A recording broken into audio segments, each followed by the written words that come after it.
नमस्कार, मैं हूं अर्चित और आप देख रहे हैं श्री राम न्यूज नेटवर्क। तो चलिए रुक करते हैं इस खास खबर की ओर।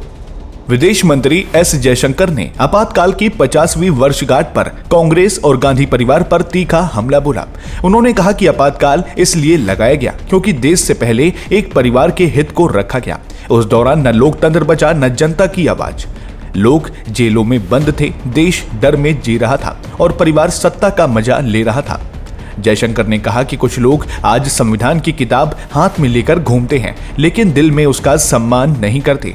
उन्होंने तंज कसते हुए कहा कि जो लोग आज लोकतंत्र की दुहाई देते हैं वो आज तक आपातकाल पर माफी नहीं मांग सके।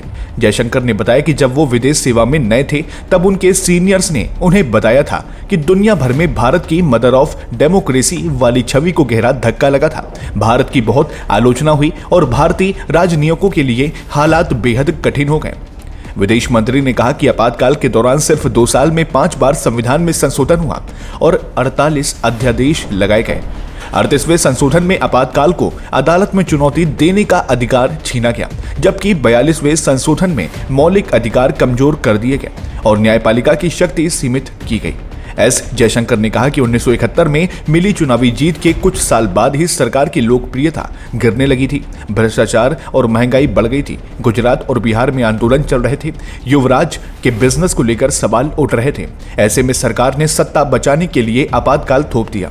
उन्होंने आगे कहा कि उस दौर में देश का मनोबल तोड़ने की साजिश हुई। जो राजनीति में थे उन्हें पता था कि कभी भी गिरफ्तार किया जा सकता है। जो जेल गए उन्हें नहीं पता था कि कब बाहर निकलेंगे। इतना डर और अन्याय शायद ही कभी देखा गया हो। जयशंकर ने कहा कि किस्सा कुर्सी का फिल्म के नाम में ही उस वक्त की असलियत छिपी है। जब परिवार को देश से ऊपर रखा जाता है तभी आपातकाल जैसे काले अध्याय लिखे जाते हैं।